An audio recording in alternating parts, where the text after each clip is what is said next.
نحمدہ و نصلی و نسلم علی رسولہ الکریم اما بعد فاعوذ باللہ من الشیطان الرجیم بسم اللہ الرحمن الرحیم۔ محترم و محتشم سامعین و ناظرین، آج ایک اہم موضوع پر گفتگو کی سعادت حاصل ہو رہی ہے۔ اللہ رب العزت کی بارگاہ میں دعا ہے کہ رب تعالیٰ اپنے کریم محبوب صلی اللہ علیہ وسلم کے نالین پاک کے صدقے سے ہم سب کو دین کا صحیح فہم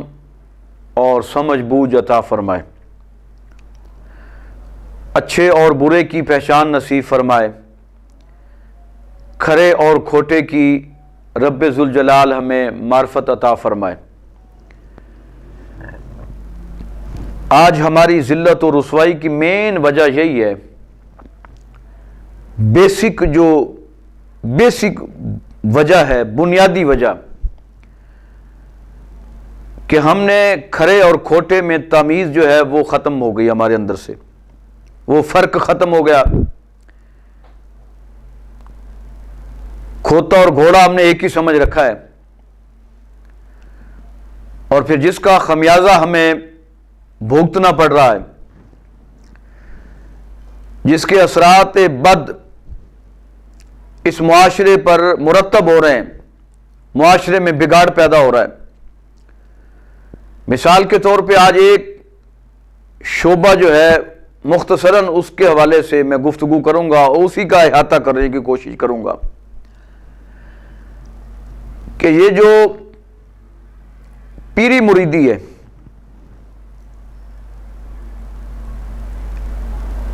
یہ بڑا اہم ایک شعبہ ہے، لیکن کھرے اور کھوٹے میں تمیز نہ ہونے کی وجہ سے، ہمیں معرفت نصیب نہ ہونے کی وجہ سے،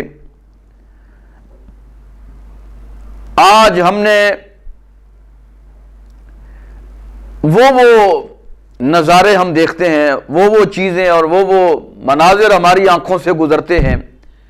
کہ الامان والحفیظ موجودہ دور کے اندر سب سے آسان جو شعبہ ہے، سب سے آسان کام ہے، حالانکہ بہت مشکل یہ کام تھا، بہت کٹھن یہ کام تھا، یہ شعبہ تھا، یہ منزل تھی یا یہ منصب تھا جس پہ فائز ہونا آسان کام نہیں تھا، بہت مشکل تھا، بہت سارے کٹھن مراحل سے گزر کر، کشٹ، مجاہدہ، مشاہدہ، مکاشفہ سے گزر کر، بہت ساری منازل طے کر کے، رت جگے، مہینوں نے سالوں راتوں کا جگراتا،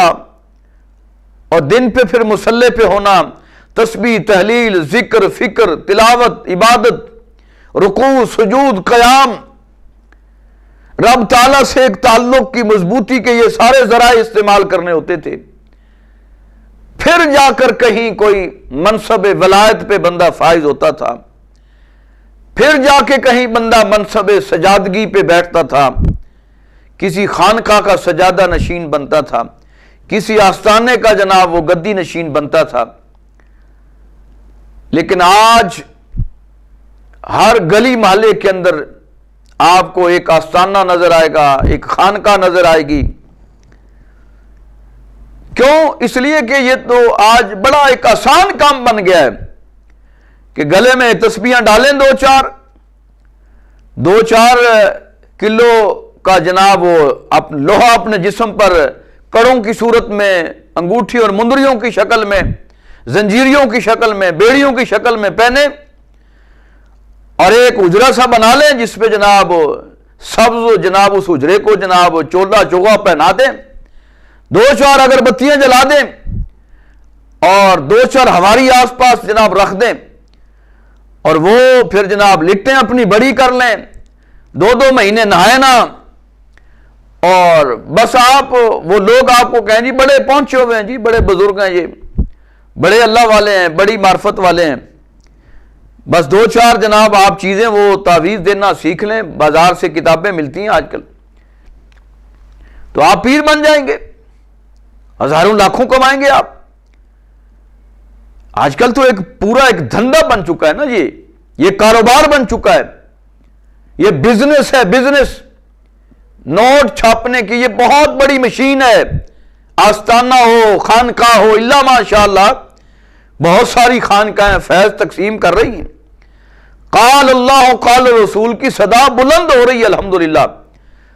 اور وہاں کے جو گدی نشینان ہیں، صاحبزادگان ہیں، سجادگان ہیں، وہ فیض تقسیم کر رہے ہیں اپنے اکابر کی طرف سے جو انہیں نصیب ہو رہا ہے۔ لیکن یہ گلی محلوں کے اندر جو آستانے قائم ہو گئے، ہر ایک نے اپنا آستانہ بنا لیا، آستانہ فلاں، آستانہ فلاں، آستانہ فلاں جناب، کوئی آستانہ قادریہ بنا کے بیٹھ گیا، کوئی آستانہ چشتیہ، کوئی نعمانیہ، کوئی نعیمیہ، کوئی کلندریہ اور کوئی سہروردیہ جناب، یعنی بزرگوں کی اس روحانی نسبت کو جو طریقت کی ہے وہ اس کو اڈاپٹ کیا، بزرگوں کے طور طریقوں کو اڈاپٹ نہیں کیا، ان کی تعلیمات کو اڈاپٹ نہیں کیا، وہ صرف سلسلہ اخذ کر لیا، چشتیہ، قادریہ، قلندریہ، سہروردیہ، نشائیہ، بس بڑا سا بورڈ لگا دیا باہر گھر کے اندر، آستانہ بن گیا جی، یہ آستانہ ہے جی، پیر صاحب اندر تشریف فرمائیں جی۔ اور پھر بڑی بد نصیبی اور بدقسمتی اس قوم کی، اہل سنت و جماعت کی یہ بد نصیبی ہے کہ پھر یہ اب ٹرینڈ بن چکا ہے کہ جس آستانے پر سب سے زیادہ بیویاں نظر آئیں گی، خواتین، مائیں، بہنیں، بیٹیاں نظر آئیں گی، اس آستانے کو سب سے بڑا آستانہ تصور کیا جاتا ہے۔ تو میں ان بھائیوں، ان بیٹوں کو بھی ان کے مردہ ضمیر کو جگانا چاہتا ہوں کہ خدا کے بندو،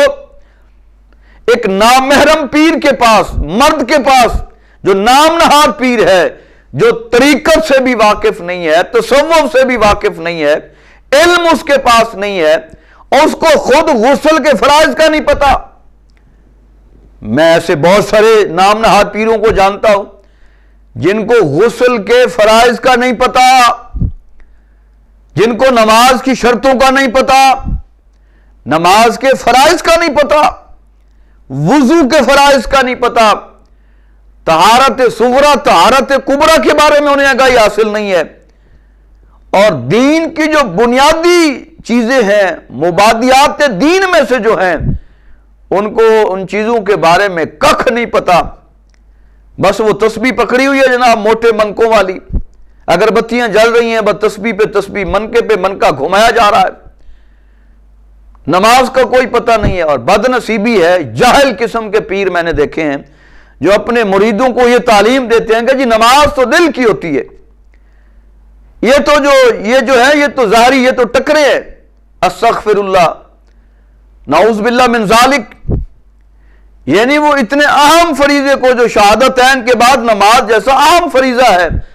مسلمانوں پہ فرض ہے عاقل و بالغ پر، یہ بدبخت جاہل پیر، یہ اجڑ اور گنوار، پیسے کا رسیا، جہالت کا پلندہ، جہالت کی گٹھڑی جناب، جو 6 مہینے نہاتا نہیں ہے، جس کے قریب جاؤ تو گندگی اور غلاظت اور جناب کثافت کی بو اتنی آتی ہے کہ قریب جاتے انسان کو گھن آتی ہے، الٹیاں شروع ہو جاتی ہیں۔ لیکن افسوس ہے ایسے لوگوں پر کہ جو کھچے چلے جاتے ہیں۔ یاد رکھیے، ایسے جو نام نہاد جو پیر گلی محلوں کے اندر بیٹھے ہوئے ہیں، چوک چوراہے پر اپنے آستانے خانقاہیں بنا کے، سب سے پہلے تو میں حکومت وقت سے مطالبہ کرنا چاہتا ہوں کہ ان جعلی 10 نمبری پیروں کے خلاف کریک ڈاؤن کیا جائے۔ کوئی بھی کسی جگہ پہ بھی بیٹھا ہے جو شریعت کا باغی ہے، سنت کا تارک ہے، اور حقیقت اور طریقت اور تصوف کو نہیں سمجھتا، تو حکومت وقت کو چاہیے، بالخصوص یہ جو مذہبی امور کے جو وزراء ہیں، اوقاف کا شعبہ ہے، اس کو چاہیے کہ وہ ان کے خلاف ایکشن لے، اسلامی نظریاتی کونسل ان کے خلاف ایکشن لے، اور ان کے خلاف کریک ڈاؤن ہو، ان کو گرفتار کر کے ان کو جیلوں میں ڈالا جائے، اور ان سے توبہ کروائی جائے کہ اس شعبے سے باز آ جائیں، توبہ کریں اور صحیح اور حقیقی معنوں میں اپنا رزق حلال کمائیں، محنت مزدوری کریں۔ لیکن یہ قوم جہالت میں مبتلا ہے، پیروں کے پاس چلی جاتی ہے، نام نہاد شریعت کے باغی، ان نام نہاد جعلی 10 نمبری ڈبہ پیروں کے پاس، کھوکھا پیروں کے پاس، ملتا کچھ بھی نہیں ہے۔ اگر کسی کا ایک کوئی کام ہو بھی جاتا ہے، وہ بدبخت اپنی استدراجی شیطنت والی قوت سے وہ ایک کام کروا بھی لیتا ہے اگر اس شیطانی قوت کے ذریعے سے، تو ہم اس کو سمجھتے ہیں کہ شاید اس کے اندر بڑی روحانیت ہے۔ ایسی بات نہیں ہے۔ بہت ساری مثالیں ایسی ہیں، وہ جناب شف کرنے والے ایسے پیر جناب اس مارکیٹ میں دستیاب ہیں، جن کے بعد استدراجی قوت ہوتی ہے، مکاری اور عیاری کا فن ہوتا ہے، اور پھر ان کے بندے سکھلائے ہوئے ہوتے ہیں جو یہ سارا ڈرامہ بازی کر کے اور اس کو پھر یوٹیوب سوشل میڈیا پر اپلوڈ کر کے قوم کو بے وقوف بناتے ہیں، اور پھر ہم انہی کی طرف کھینچے چلے جاتے ہیں۔ والدین کا ہم ادب نہیں کرتے، والدین کا احترام نہیں کرتے۔ میں ایک چھوٹی سی مثال دینا چاہتا ہوں۔ میں ایک جگہ خطیب تھا، امام تھا، جمعرات کا دن تھا، تو میرا پکا نمازی بزرگ وہ بیمار ہوا، تو انہوں نے میرے سامنے بیٹے کو کہا کہ بیٹا آج میری طبیعت کچھ ناساز ہے، تو مہربانی کریں آپ چابی لے لیں، دکان آج آپ نے جا کے کھولنی ہے، اس پہ بیٹھنا ہے۔ تو بیٹے نے پھر آگے سے جواب کیا دیا، اس نے کہا ابا جی میں تو دکان پہ نہیں بیٹھوں گا، آج جمعرات ہے، دکان بند ہوتی ہے تو بند ہوتی رہے، آپ بخار ہے تو ٹھیک ہے آپ پڑے رہیں، میں نے تو آج داتا حضور حاضری دینی ہے، آج جمعرات ہے۔ تو آپ اندازہ کریں کہ کیا یہ داتا حضور کی یہی تعلیمات ہیں کہ اپنے باپ کے فرمان کو نظر انداز کر کے آپ میرے پاس آئیں حاضری دیں؟ بلکہ اگر ایسا شخص کوئی داتا حضور کی بارگاہ میں حاضر بھی ہوتا ہوگا، والدین کا فرمان نظر انداز کر کے، ٹھکرا کے، ان کی حکم عدولی کر کے، نافرمانی کر کے اگر کوئی شخص اپنے پیر کی بارگاہ میں یا کسی صاحب مزار کی بارگاہ میں جب حاضر ہوتا ہوگا، کہ جینون پیر ہوگا، جینون صاحب مزار ہوگا، تو پھر وہاں سے ان کو لتر پریڈ کا سامنا کرنا پڑتا ہوگا، شرمندگی اور خجالت اور رسوائی ذلت کا سامنا کرنا پڑتا ہوگا۔ صاحب مزار بھی یہ کہتے ہوں گے بدبخت تو اپنے والدین جو جنت ہے، رب ذوالجلال نے سدرۃ المنتہا سے جنت کو کھینچ کر جن کے قدموں میں رکھا ہوا ہے، تو ان کو پیٹ کر کے، پشت کر کے، نظر انداز کر کے میرے پاس کیا لینے آیا ہے؟ اور حضور نبی کریم صلی اللہ علیہ وآلہ وسلم کی واضح حدیث پاک، حدیث نبویہ کی متعدد کتب کے اندر یہ حدیث پاک موجود ہے کہ میرے کریم رسول صلی اللہ علیہ وسلم نے ارشاد فرمایا، اولاد کے حق میں اگر کسی کی دعا قبول ہوتی ہے تو وہ ماں باپ کی دعا قبول ہوتی ہے، والد صاحب کی دعا مین درجہ رکھتی ہے۔ اگر والد محترم، ابا جی حضور اگر اولاد کے حق میں دعا کر دیں تو رب ذوالجلال اس دعا کو ضرور شرف قبولیت عطا فرماتا ہے۔ اور میرے کریم آقا علیہ الصلوۃ والسلام کی متعدد حدیث پاک ہے کہ جب آپ غزوات پہ جانے لگے تو بہت سارے ایسی چیزیں ہمیں ملتی ہیں کہ صحابی رسول تیار ہو گئے کہ میں نے بھی جانا ہے۔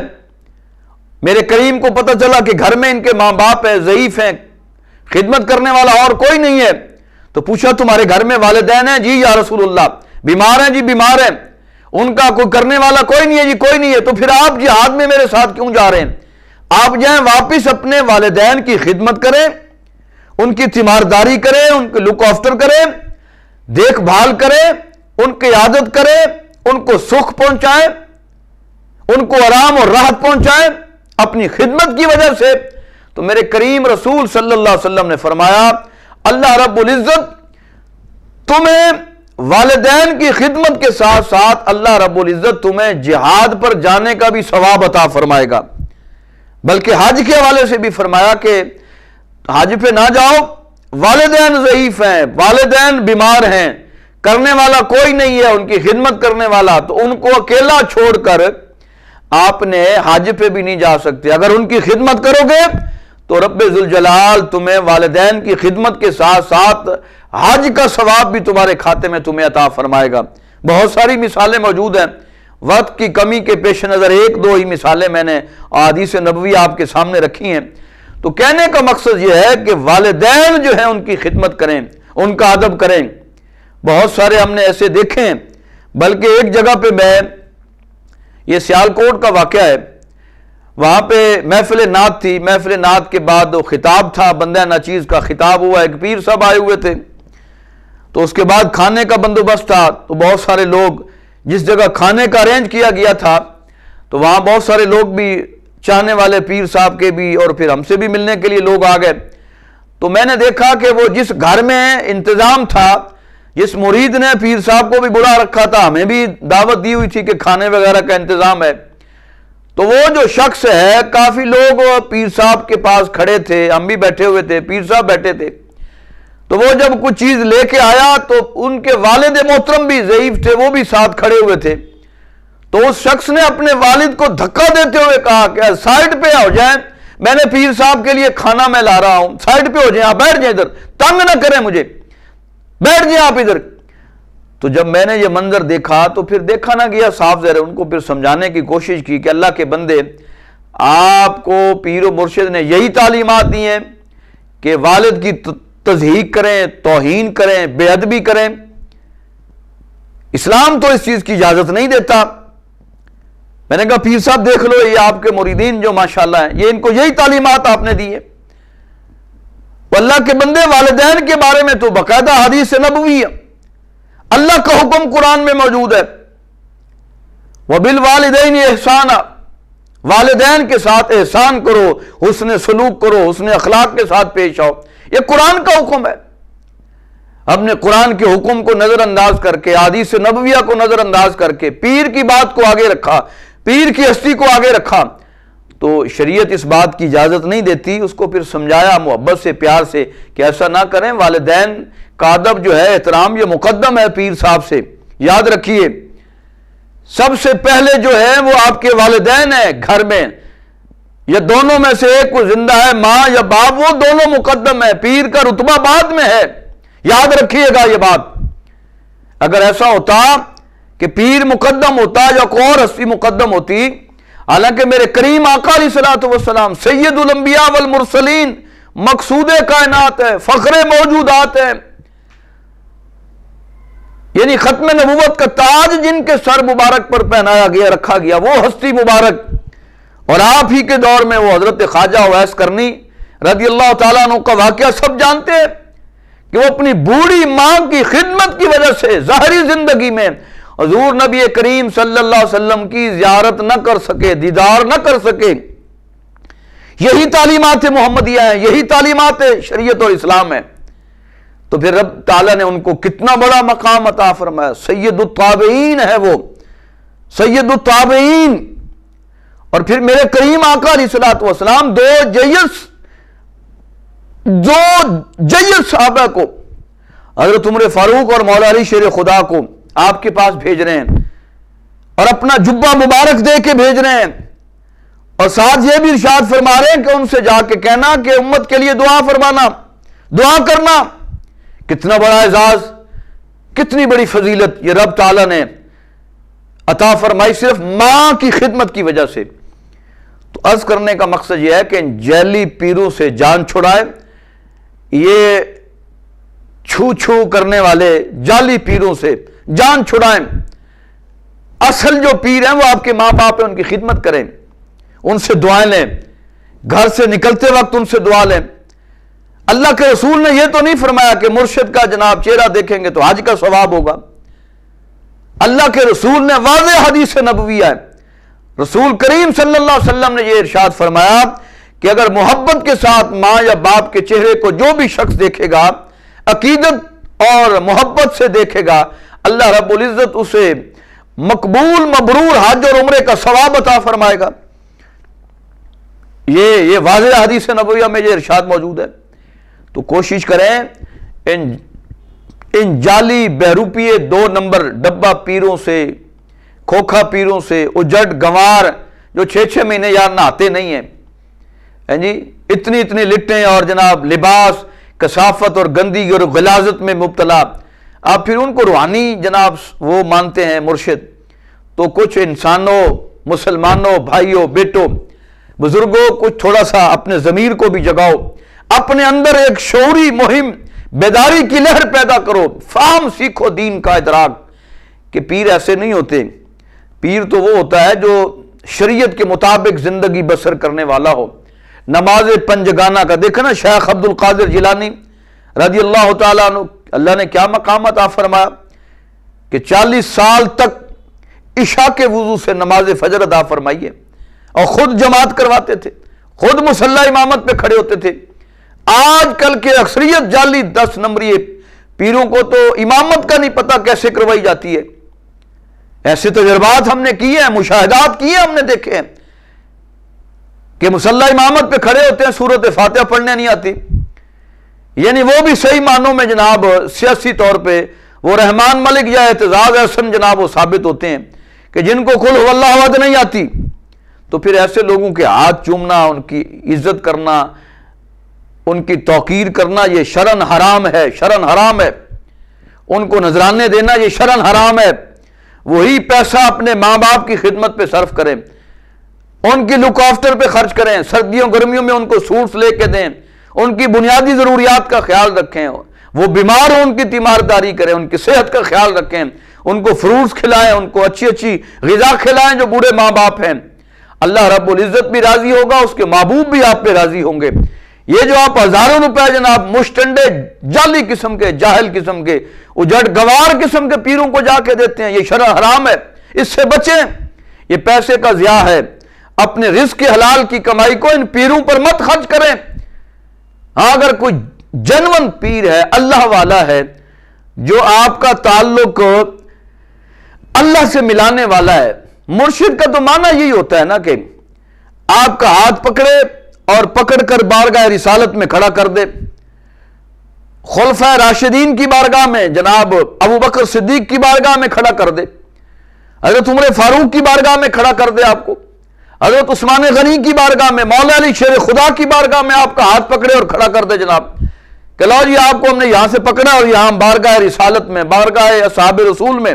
ہم نے آپ کو کھڑا کر دیا ہے, ان کے سامنے پیش کر دیا ہے. مقصد تو یہ ہوتا ہے نا کہ بندہ مرشد کے پاس جائے تو نماز کا پابند ہو جائے, تلاوت قرآن کا پابند ہو جائے, والدین کی خدمت اور ادب کا پابند ہو جائے. یہ ہے مرشد کے پاس جانے کا مقصد. اگر یہ پیدا نہیں ہوتا تو جس کے پاس آپ جا رہے ہیں سمجھیں وہ 10 نمبریہ ہے, وہ حقیقی مرشد نہیں ہے, وہ اللہ والا نہیں ہے, رسول والا نہیں ہے, وہ کسی اور چیز کی تڑپ رکھتا ہے, کسی اور چیز کا جذبہ اس کے اندر ہے, کسی اور چیز کی حرص اور ہوس اور لالچ ہے اس کے اندر. ماذ نذرانے کمانا, اکٹھے کرنا, تجوریاں بھرنا اس کا مقصد ہے. انسانیت کی فلاح نہیں ہے, انسانیت کو راہ راست پہ لانا اس کا مقصد نہیں ہے. انسانیت کے دلوں کے اندر, دماغ کے اندر ہدایت کا نور یا وہ روشن کرنا, انسانیت کا, اسلام کا اور شریعت کا, قرآن کا, نماز کا وہ چراغ روشن کرنا, پھر اس کا مطمع نظر اگر نہیں ہے تو سمجھیے پھر وہ شریعت سے ہٹا ہوا باغی پیر ہے, شریعت کا باغی ہے, سنت کا تارک ہے. لہذا ایسے پیروں سے بچو یار. اپنی رزق حلال کی جو کمائی ہے دینی مدارس پہ یار خرچ کرو. جنون جو علماء ہیں دین کا علم سیکھتے اور سکھاتے ہیں ان پہ خرچ کرو, مساجد پہ خرچ کرو, مدارس پہ خرچ کرو, اچھی اچھی دینی بکس پرنٹ کر کے وہ چھاپو جناب, اچھی اچھی چیزیں جناب, غریبوں یتیموں کی مدد کرو. آپ سردیوں کا موسم ہے, بجائے کسی پیر مشٹنڈے کو جناب سوٹ پیش کرنے یا رضائی یا کمبل, کوشش کریں کہ اپنے محلے کے کسی غریب یتیم جو مسکین ہے, جو افورڈ نہیں کر سکتا, سردی میں ٹھٹر رہا ہے, یا کسی جھگی میں یا کسی ایسی جگہ پہ جہاں پہ جناب یہ چیزیں ان کو مہیا نہیں ہیں, تو بازار سے جائیں, کمبل خریدیں, چادر خریدیں, رضائی خریدیں, کوٹ خریدیں, جرسی خریدیں اور اسی غریب کی مدد کر دیں. اللہ بھی خوش ہوگا, اللہ کا رسول بھی خوش ہوگا, اور آپ کے دل کو بھی واقعی اطمینان قلب بھی نصیب ہوگا, روحانیت بھی نصیب ہوگی, نورانیت بھی نصیب ہوگی. تو کوشش کریے. تحریک اصلاح محافل نعت کا یہی پیغام ہے, اور اسی پیغام کو عام کرنے کے لیے ہم گلی گلی, کوچا کوچا, نگر نگر, ڈگر ڈگر, شہر شہر, بستی بستی یہی چراغ جلا رہے ہیں کہ خدا را اپنے اندر ایک فہم پیدا کرو, ادراک پیدا کرو, شعور پیدا کرو, اور کھرے اور کھوٹے کی تمیز اور اچھے اور برے کی تمیز, کہ جینون اللہ والا کون ہے, 10 نمبریہ کون ہے. جس دن قوم کے اندر یہ سوچ راسخ ہو جائے گی کہ یہ 10 نمبریہ ہے اور یہ نمبر 1 ہے, یہ جینون اللہ والا ہے, اور جب ہم ان کی بارگاہ میں جائیں گے تو یہ ہمیں اللہ اور اس کے رسول کی طرف ہماری رہنمائی کریں گے, اور پھر سمجھیے کہ وہ واقعتاً اللہ والا ہے۔ جس آستانے پہ جا کے آپ کو محسوس ہو کہ جہاں صرف چندہ دھندہ اور مندہ ہو رہا ہے، تو پھر اس کے قریب سے بھی نہ گزریے۔ ایسا نہ ہو کہ وہ جو ایمان تھوڑا بہت ہمارے اندر ہے وہ بھی وہاں پہ جو شیطنت نے قبضہ جمایا ہوتا ہے وہاں جانے سے ہو سکتا ہے وہ بھی ہمارا وہ چلا جائے، اور پھر ہم اپنے ایمان سے اللہ نہ کرے ہاتھ دھو بیٹھیں۔ ضرورت اس امر کی ہے، اہمیت اس بات کی ہے کہ 2 نمبر 10 نمبر پیروں سے نام نہاد، جو گلی محلے میں آستانے نام نہاد بنا کے بیٹھے ہیں، نہ جن کو شریعت کا پتہ ہے، نہ جن کو طریقت کا پتہ ہے، نہ جن کو تصوف کا پتہ ہے، نہ جن کو قرآن کا پتہ ہے، نہ جن کو حدیث نبویہ کا پتہ ہے، نہ جن کو بنیادی جو مسائل ہیں فقہی ان کا پتہ ہے، یا وہ قرآن و حدیث سے اپنے بنیادی جو مسائل ہیں وہ نہیں اخذ کر سکتے، تو پھر ایسے پیر نام نہاد سے گریز اور پرہیز ضروری ہے۔ انسانی جسم کے لیے بھی اور روح کے لیے بھی پرہیز بڑا ضروری ہے۔ اگر ہم نے ان سے بچاؤ کیا تو ہماری روح بھی توانا ہوگی، اور اللہ ہمیں صحیح معنوں میں، حقیقی معنوں میں مرشد کامل بھی عطا فرمائیں گے۔ اس دعا کے ساتھ یہ جو مختصر پیغام ہم نے دیا ہے، یہ درد دل جو رکھا ہے کہ اپنے آپ کو 10 نمبری جعلی پیروں سے محفوظ رکھیں، مامون ہو، اللہ پاک آپ کو محفوظ و مامون رکھے، اپنے آپ کو بچائیں، اور ان کے پاس اپنی مائیں بہنیں بیٹیاں بھی مت بھیجیں۔ آئے روز اس طرح کے قصے اور کہانیاں سرعام آپ کو، اب آج کل تو سوشل میڈیا کا دور ہے، نظر آ جاتی ہیں، فلاں پیر صاحب نے، فلاں آستانے کے پیر نے فلاں کی عزت لوٹ لی، فلاں کی عزت لوٹ لی۔ یہ سب یہ اس طرح کے دھندے ہو رہے ہیں۔ حکومت وقت سے بھی مطالبہ ہے کہ ان کے خلاف کریک ڈاؤن کیا جائے، اور بڑی بڑی گدیوں کے جو سجادگان ہیں ان سے بھی میں یہ مطالبہ کرنا چاہتا ہوں کہ وہ یہ جو گلی محلوں کے اندر یہ آستانے کھول رکھے ہیں ان کے خلاف بھرپور مہم چلائیں، اور ان کی مذمت میں ایک بیان جاری کریں کہ ہمارا یہ جو گلی کوچوں کے اندر یہ جو نام نہاد خلفاء نے یہ آستانے کھولے ہوئے ہیں، جن کو شریعت کا کخ پتہ نہیں ہے، الف بے جیم کا بھی نہیں پتہ، تو ان کے خلاف بھی باقاعدہ یہ بڑے بڑے آستانے بھی مہم چلائیں۔ ہم ان کے ساتھ ہیں انشاءاللہ تعالی۔ اللہ پاک بڑی گدیوں کو، اور وہاں پہ جو تشریف فرما جنون سجادگان ہیں، اللہ والے ہیں، صحیح معنوں میں اللہ اور اس کے رسول کے دین کے لیے کام کر رہے ہیں، انسانیت کو فیض کا نور بانٹ رہے ہیں، ہم ان کے ساتھ ہیں، دام میں در میں قدم سخن ہم ان کے ساتھ ہیں۔ لیکن جو 2 نمبر یا 10 نمبر ہیں ہم ان کے خلاف الحمدللہ عملی طور پہ ہم میدان عمل میں ہیں۔ اللہ پاک ان کو بھی راہ ہدایت نصیب فرمائے، اور وہ جنون طریقے سے اسلام کی، دین کی، شریعت کی خدمت کریں، انسانیت کی خدمت کریں۔ اس دعا کے ساتھ اللہ پاک ہم سب کو صحیح معنوں میں، صحیح اور حقیقی معنوں میں دینی فہم اور شعور اور ادراک اللہ پاک ہم سب کو نصیب فرمائے۔ اس دعا کے ساتھ کہ اپنے آس پاس رہنے والوں کا خیال رکھیے، اور اللہ پاک کی سرزمین اسلامی جمہوریہ پاکستان کو قیامت تک آباد و شاد رکھے، آمین ثم آمین۔ وما علینا الا البلاغ المبین۔ فی امان اللہ۔ اللہ حافظ۔